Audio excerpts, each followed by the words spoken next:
இந்த உலகத்தை பொறுத்தவரைக்கும் எது செஞ்சாலுமே அது கர்ம அடிப்படையில் தான் செஞ்சதாக சொல்லப்படுதுங்க. அது மாதிரி எது நமக்கு நடந்தாலுமே அதுவுமே கர்ம அடிப்படையில் தான் நடந்ததாகவும் இருக்கட்டும், நடக்கக்கூடியதாகவும் இருக்கட்டும். இது எல்லாமே கர்ம அடிப்படைன்னு தான் சொல்கிறாங்க. கர்மானா என்ன? கர்மானா 2 வகையாக சொல்கிறாங்க. நல்ல கர்மாவும் இருக்குது, அதே சமயத்தில் நம்ம கெட்ட கர்மாவும் இருக்குது. இன்றைக்கி கர்மானா என்னங்கிறத ஒரு ஜென் கதை மூலமாக தெரிஞ்சுக்கலாம். வாங்க வீடியோக்குள்ளே. நான் உங்கள் Sarani. Welcome to AK talks. ஒரு ஊரில் ஒரு ஜென் துறவி இருக்காருங்க. இந்த ஜென் துறவிக்கிட்ட சீடர்கள் நிறைய பேர் இருக்காங்க. இங்கே உள்ள சீடர்களில் ஒரு சீடருக்கு ஒரு சந்தேகம் வருது. என்ன சந்தேகம்னா, கர்மானா என்ன குருவே, அதை விளக்குற மாதிரி ஒரு கதையாக எங்களுக்கு சொல்லுங்கள் அப்படின்னு ஒரு சீடர் கேட்குறாருங்க.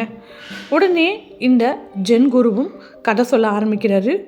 ஒரு ஊர் இருக்குது. அந்த ஊரில் ஒரு ராஜா இருக்கார்.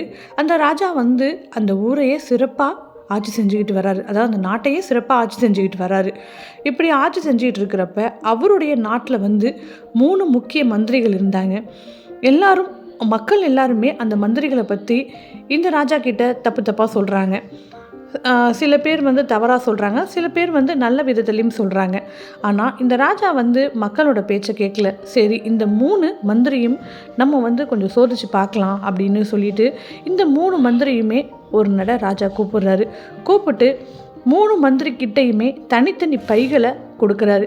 பைகளை கொடுத்து, இது 3துலேயுமே எனக்காக நீங்கள் பழங்கள் கொண்டு வரணும், பக்கத்து கிராமத்துலேருந்து பழங்கள் கொண்டு வரணும் அப்படின்னு இந்த ராஜா சொல்லி தன்னுடைய மந்திரிகளை அனுப்புகிறாரு. இப்போ இந்த 3 மந்திரியுமே அந்த பக்கத்து ஊருக்கு வராங்க. பக்கத்து ஊருக்கு தங்களுக்கு தேவையான பழங்களை அவங்கவுங்களுக்கு கொடுத்த பையில் நிரப்புறாங்க. அதில் முதல் மந்திரி ரொம்ப நேர்மையானவர். அவர் ராஜாவுக்கு உண்மையாக இருக்கிறவர். அவர் ராஜாவுக்காக நம்ம எடுக்கிற பழம் தரமாக இருக்கணும் அப்படின்னு சொல்லிட்டு தரமான பழங்களாக பார்த்து அந்த குடான் மாதிரி இருக்க அந்த ஊரில் அங்கே போய் தரமான பழமாக பார்த்து ராஜாவுக்கு எடுத்து அந்த பையில் நிரப்பி வைக்கிறாரு. இப்போ 2வது மந்திரி அவருக்கு கொடுத்த பையில் பழங்களை நிரப்ப ஆரம்பிக்கிறாருங்க. ஆனால் இவர் முதல் மந்திரி மாதிரி கிடையாது. இவர் கொஞ்சம் சோம்பேறியானவரும் கூட, அப்புறம் கொஞ்சம் நேர்மை இல்லாதவரும் கூட. இவர் என்ன பண்ணுறாருன்னா, ராஜா எங்கே இந்த முழு பையில் உள்ள பழத்தையும் சாப்பிட போகிறாரான்னு சொல்லிட்டு கீழே வீணாக போன பழத்தெல்லாம் அடுக்கிறாருங்க. அதுக்கு மேலே கொஞ்சம் வீணாக போன பழத்தெல்லாம் அடுக்கிறாரு. மேலே சும்மா பாலிஷாக என்ன பண்ணுறாருனா, மேலே நல்ல பழங்களை அடுக்கி வைக்கிறாருங்க. மேலே பார்வைக்காக நல்ல பழங்களும், கீழே வீணாக போன பழங்களையும் இவர் அடுக்கி வைக்கிறாருங்க. இப்போ 3வது மந்திரி என்ன பண்ணுறாருனா, 2வது மந்திரியோட இவர் கொஞ்சம் மோசமானவருங்க.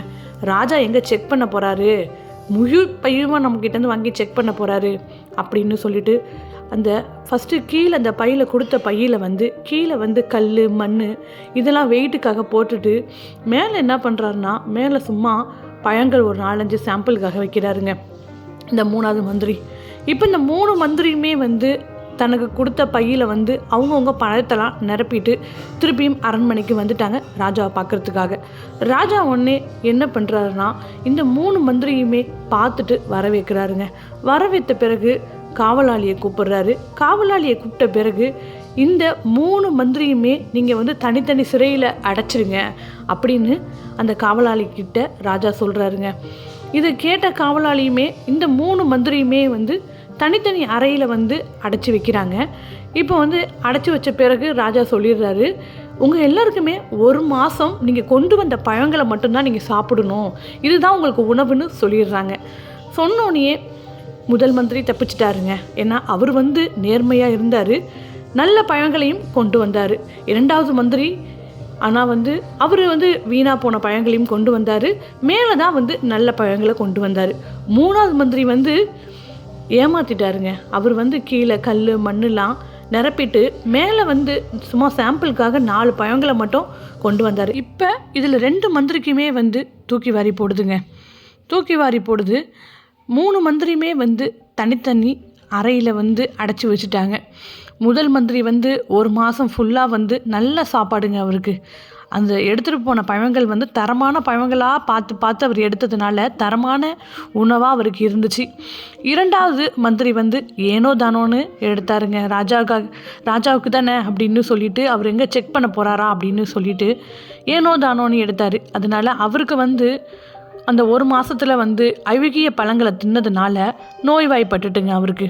ஆனால் 3வது மந்திரி வந்து பழங்கள் வந்து மேலே மட்டும்தாங்க சாம்பிளுக்காக எடுத்தார். கீழே ஃபுல்லாக கல் மண் இதை எடுத்ததுனால அவர் மேலே உள்ள பழங்களை மட்டும் அது ஒரு 2 நாளைக்கு 3 நாளைக்கு வச்சு சாப்பிட்டாருங்க. அதுக்கு அடுத்து அவர் கல் மண் தான் இருந்துச்சு சாப்பிட்றதுக்காக. அவர் வந்து பசியால் இறந்துட்டாருங்க. இப்போ இந்த விஷயம் எல்லாமே வந்து காவலாளி மூலமாக ராஜாவுக்கு வந்து சொல்லப்படுதுங்க. ராஜா வந்து அந்த 2 மந்திரியுமே கூப்பிடுறாரு. இதில் முதல் மந்திரிக்கு வந்து தக்க சன்மானமும் பரிசுகளும் வழங்கி முதல் மந்திரியை வந்து பாராட்டுறாருங்க. இப்போ இந்த கதையை வந்து அந்த ஜென் துறவி வந்து சொல்லி முடிக்கிறாருங்க. கர்மான என்னென்னா, நம்ம என்ன செய்கிறோமோ திருப்பி நமக்கு வருதில்ல, அதுதான் கர்மா அப்படின்னு ஜென் துறவி சொல்கிறாருங்க. அதாவது இப்போ இந்த கதையில் பார்த்த மாதிரி முதல் மந்திரி வந்து நல்லது மட்டும்தான் செஞ்சார். அவருக்கு எண்ணம் வந்து தூய்மையாக இருந்துச்சு.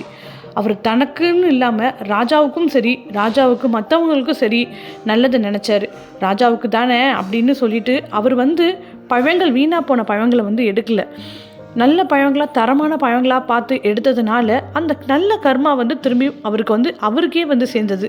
இதே 2வது மந்திரி வந்து கொஞ்சம் சோம்பேறியாகவும் கொஞ்சம் ஏனோ தானோன்னு இருந்ததுனால அவருடைய கர்மா திருப்பியும் அவருக்கு வந்ததுங்க.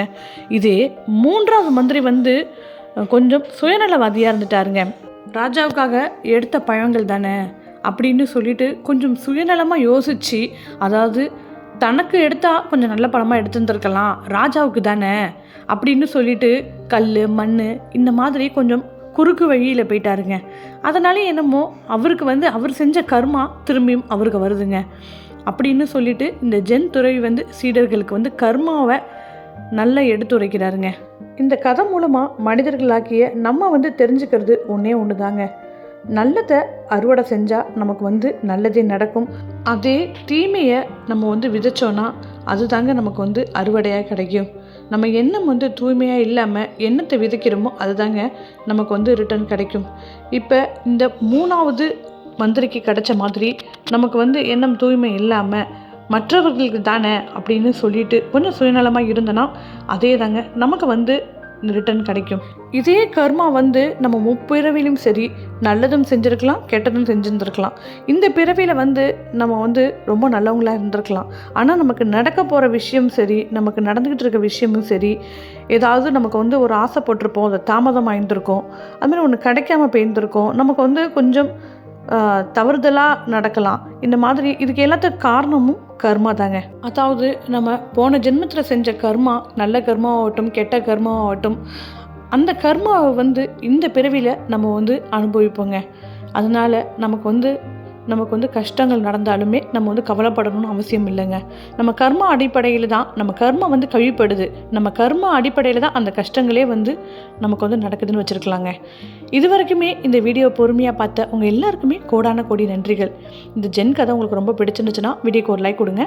அண்ட் நம்ம சேனலையும் இது வரைக்கும் யாராவது சப்ஸ்கிரைப் பண்ணாமல் இருந்தீங்கன்னா தயவு செஞ்சு சேனலையும் சப்ஸ்கிரைப் பண்ணுங்கள். உங்கள் ஃப்ரெண்ட்ஸ் அண்ட் ஃபேமிலிக்கு இந்த கதையை ஷேர் பண்ணுங்கள். தேங்க்யூ.